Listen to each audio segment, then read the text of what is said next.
I totally get it. Fast food can be super addicting. But did you know you can save a ton of money and calories making your own fast food recipes at home?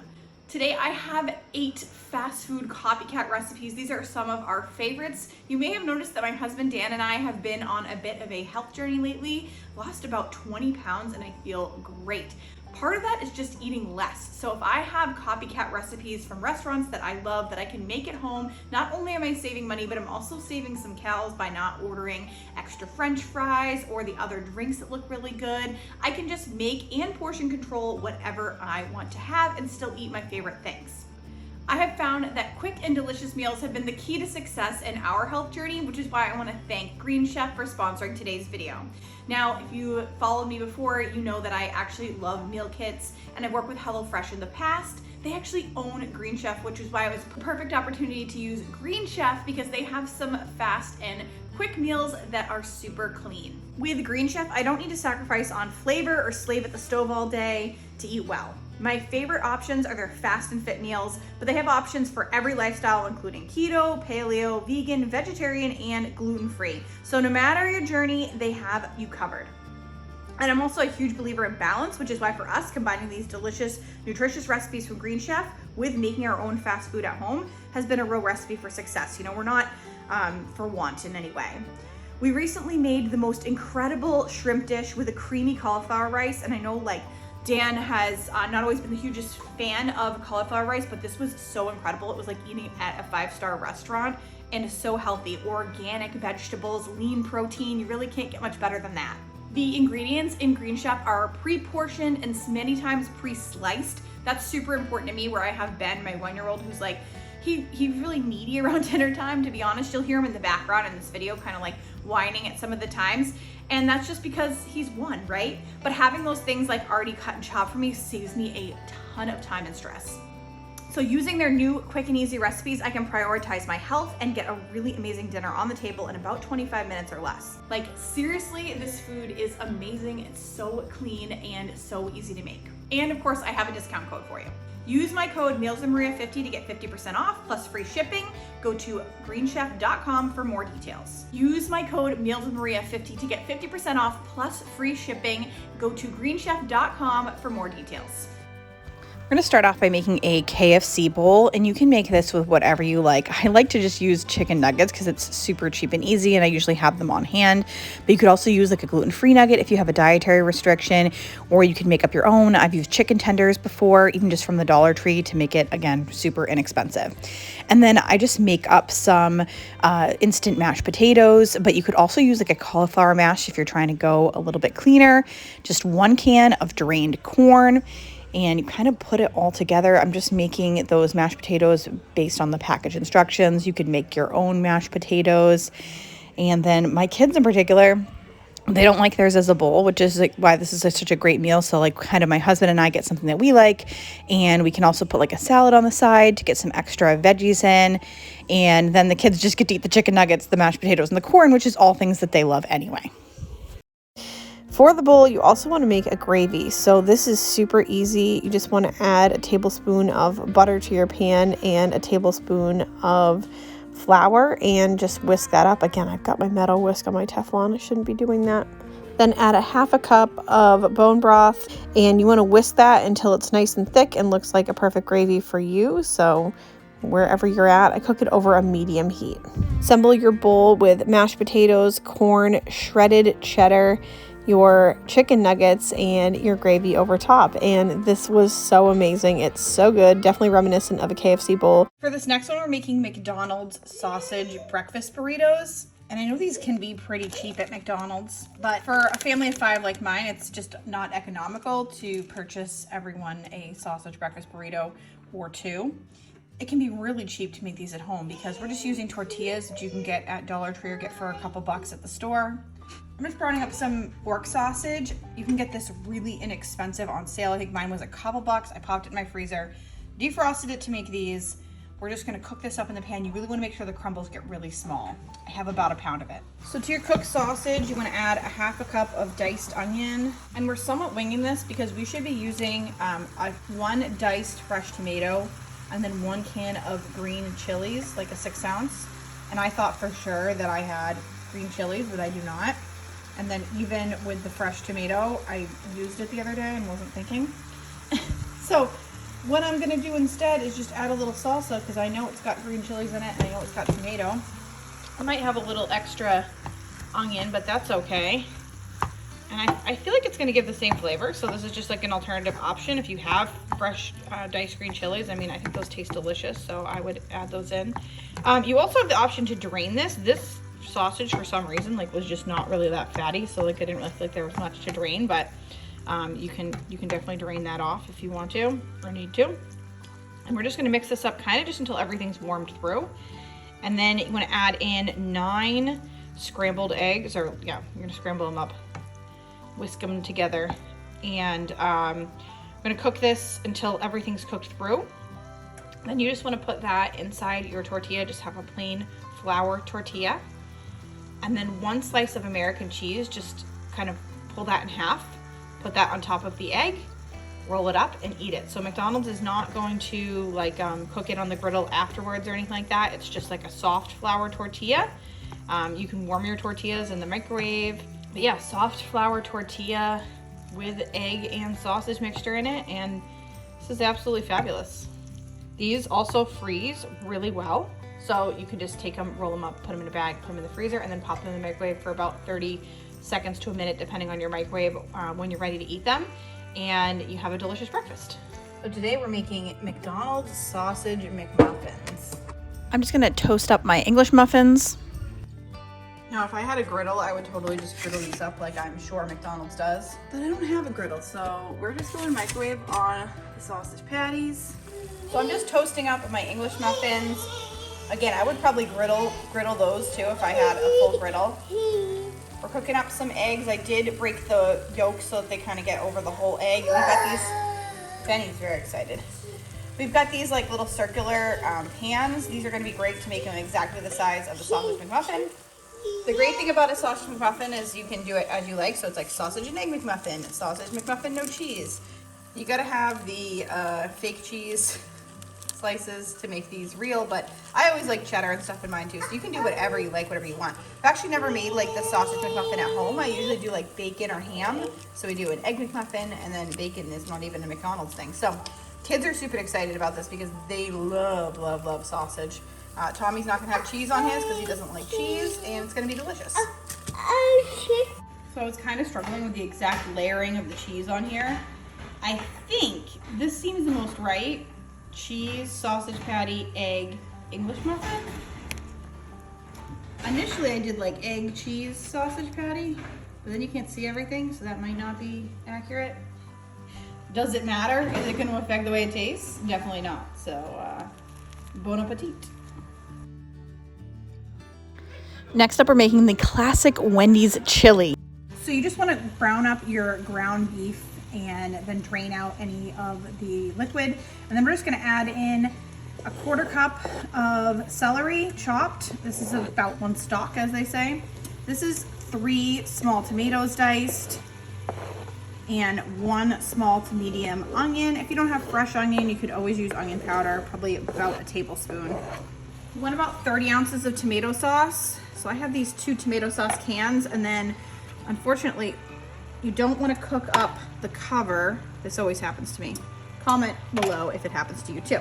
I don't have any more of like the plain tomato sauce, so we are just going to use the local grocery store brand like pasta sauce, and it's just going to give a little extra flavor. And since I really need like 4 of these, we're just going to add.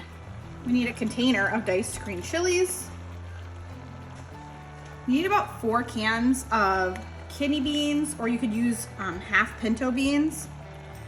I cooked up my own kidney beans yesterday, so I have to kind of figure out what 4 cans of beans is. It seems like it's almost the whole pound. I'll have this much left in my container. So that was almost a pound of kidney beans. We're making a ton of chili because we are going over to a friend's house today. And this all worked out really perfect because they were actually talking about ordering out this evening. And I was laughing because I'm doing this fast food at home video. And I was like thinking to myself, ain't nobody ordering out when they're friends with Niels and Maria. So happily, I was like, I'm gonna make Wendys chili for the whole crew. So I did put extra beef in this because I just had extra. This is about probably almost 3 pounds. We really only need like 2 pounds. So this is like extra thick. We are gonna also add 2 cups of water. And I love when I'm cooking with something like this and I have my like little container. I'm like, I don't even have to use any of my dishes. We're gonna throw this away after. And I know this is 8 ounces. And let us not forget about seasonings. So you need 2 teaspoons of salt, 2 teaspoons of cumin, 3 tablespoons of chili powder, and 1.5 teaspoons of black pepper. This is looking mighty hearty. The only thing I'm gonna do differently with this is just because I did add that extra ground beef. I wanna make sure that the seasonings are not off. So at the end, I am gonna check just to make sure that it's flavored enough, and we'll add more chili if we need to, more chili powder, or more salt if we need to, or more both. Another great thing about making chili for a party or for friends is that I am gonna get this started on the stove at my house. We're gonna let it kind of cook for about 45 minutes, and then we're gonna go over to my friend's house. I'm gonna put it back on the stove at their house. We're not gonna eat for another hour. And that way the chili is actually cooking for close to 2 hours by the time that we eat. And I didn't have to worry about, getting it all done ahead of time. I just put everything in the pot, and then it's actually freshly ready at the party, and it's not like cold, or we didn't have to reheat it or anything. Everyone said this was exactly like Wendys chili, so it was perfect.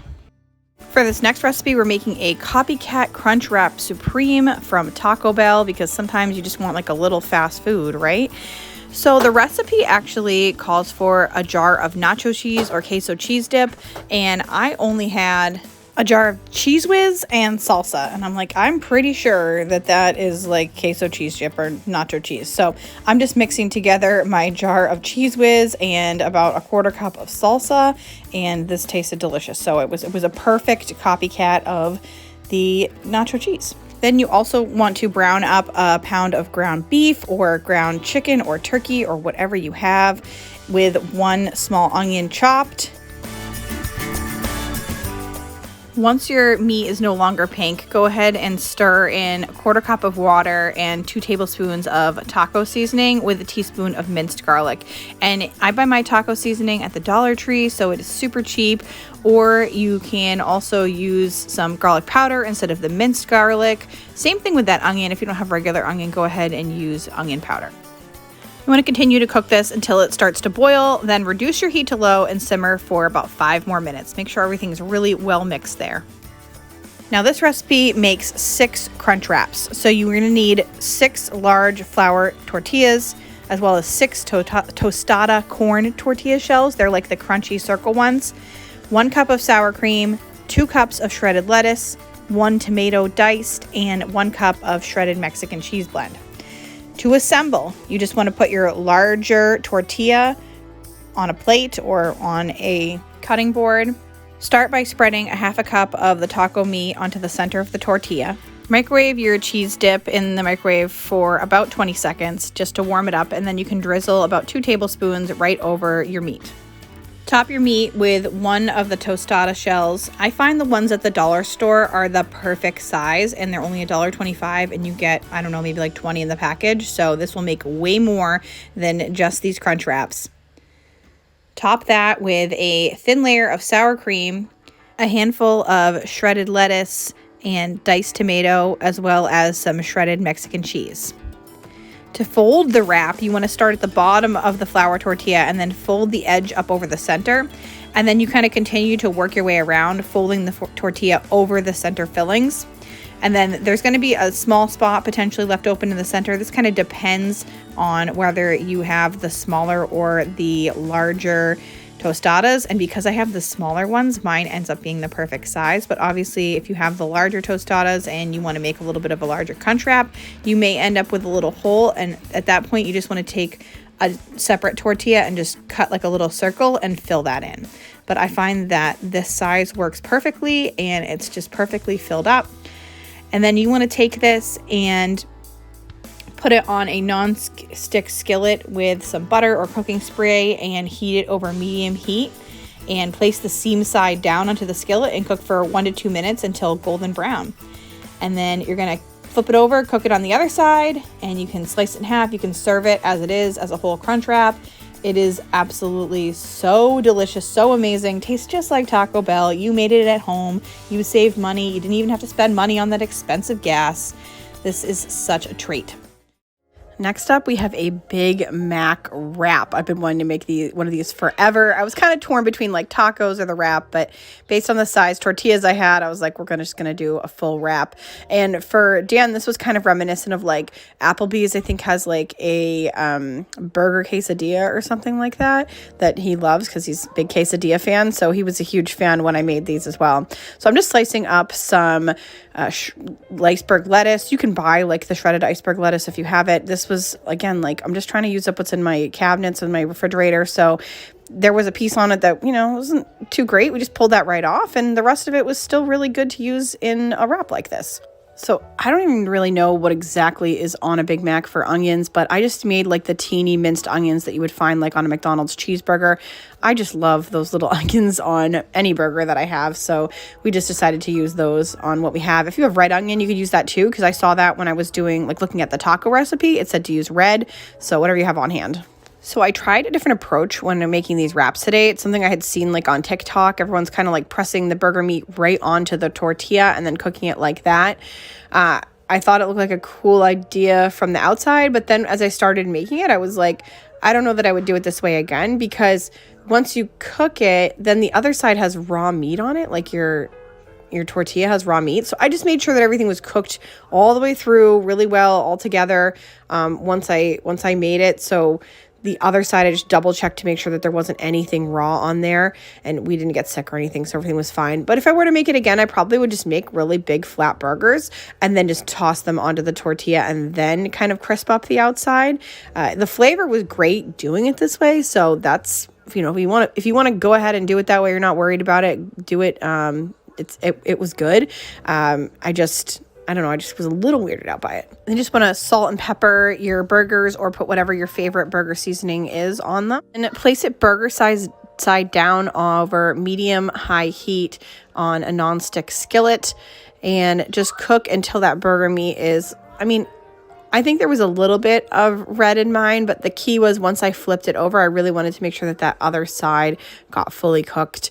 And you can see like the juices there. I just wanted it cooked. That's all that mattered to me. If you have American cheese, that's even better. That's even more traditional. I just had some like shredded Mexican cheese, so that's what I use because that's just what I had on hand. And the key to the Big Mac really is like the sauce, right? And you can totally make your own sauce. I'm going to put a recipe for that down below. But I didn't because I have Thousand Island dressing on hand, and I was like, it's pretty much the same thing. That's all the flavor. So I just put some onions over the top of this. You can see how crispy the outside of that tortilla got, which I just loved. And then a bunch of Thousand Island dressing and some pickles in that shredded lettuce, and make it your own. You could do whatever you want. You don't have to have like a Big Mac wrap. You could just make like a regular burger wrap, a regular burger quesadilla as Applebee's does it. And then at first I thought it was gonna be like a wrap, like a roll up. But once I tried to put it together like that, I realized you just really need to just fold it over and fold it in half. And it really did end up being like a nice burger like that, just nice in half, kind of like a quesadilla, and nice and crispy outside, really delicious. I'll definitely be making these again because what I actually did was, and maybe this is like bad parenting, but I know that my son Tommy and even Julian, they have like certain things that they like, right? So Tommy specifically is like, it's got to be a burger with just ketchup. So I told him, I was like, oh, these are just Big Mac wraps. Like he doesn't know what a Big Mac is. So he ate it because he had no idea. And so technically he ate a different type of burger than he normally likes, even with cheese and sauce on it. But he said it was delicious and he ate the whole thing. So mom win right there. Next up, Chipotle burrito bowls. Bowls like burrito bowls or even burritos in general always can stretch food so far because you don't have to use a ton of your protein. I just grabbed 3 of these boneless, skinless chicken thighs, seasoned them generously with salt and pepper, and this still covered multiple meals for us because you're still putting rice and you're adding all sort of these other sides, which, again, you can use part of these things in other meals during the week. So it's really a helpful kind of like rollover ingredient type meal list that will give you a really robust meal plan using a little bit of this, a little bit of that in each meal. You want to transfer that seasoned chicken to a Ziploc bag or a bowl, and then you're going to top it with 1 can of Chipotle pepper and adobo sauce.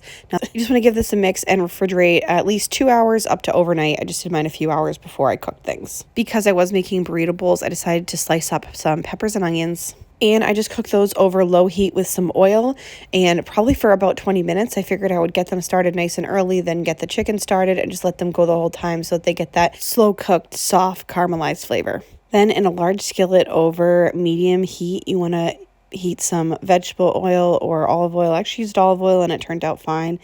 And then you just want to add your chicken with tongs, and you want to cook these for about 4 minutes on each side. My chicken was actually they're pretty big pieces of boneless, skinless thighs. So I ended up probably going a little bit longer than that, maybe 6 minutes per side.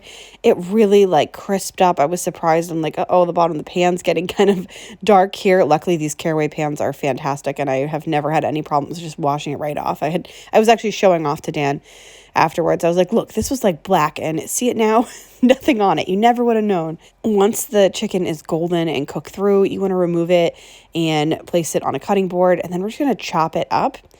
And then one of those bite-sized pieces, I'm going to transfer them back over to that pan over a medium-high heat and cook for 2 to 3 more minutes. And this really makes sure that the flavor of the sauce gets all around all the pieces of the chicken, and totally worth it to do it this way. I would do it this way 10 times out of 10, and I definitely have a new method now for my burrito bowls.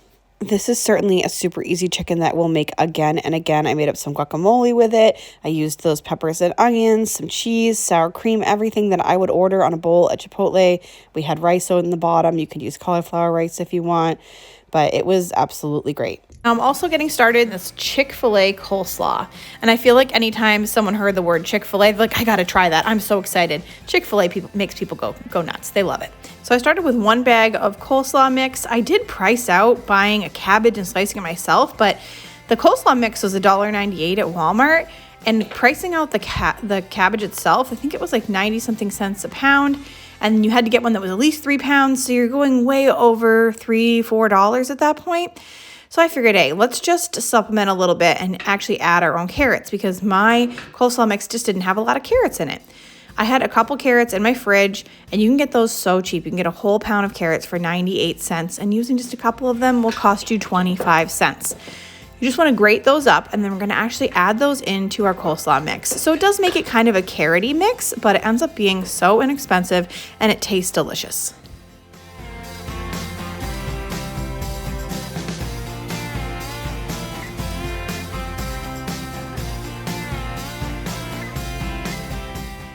For this recipe, you need a cup of mayonnaise, and I did price that out to add to some of these recipes.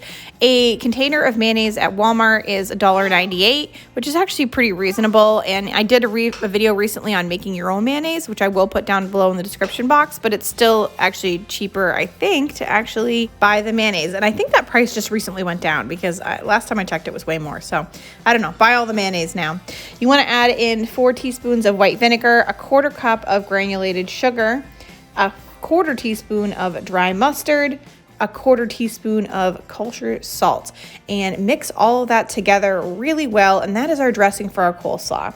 And you can cover and refrigerate this for 2 hours or overnight. And since I was already getting started on my bean salad, I figured let's do the coleslaw. The longer it marinates, similar to the bean salad, the better it's going to be. Breaking down the cost on this, just the cost of the coleslaw mix, a couple of carrots, and a portion of the mayo container comes to $2.53. And we are going to use some mayo for a potato salad too, so you definitely don't want to put the full cost of the mayo into your coleslaw mix. But yes, say you already have mayo at home, which many people do. Say you have the ingredients to make mayo. You buy coleslaw mix and a couple carrots, and hopefully you have a little vinegar and sugar on hand. You can make an amazing coleslaw for $2.50. And this went like hotcakes. Everybody loved it, and the flavor was fantastic.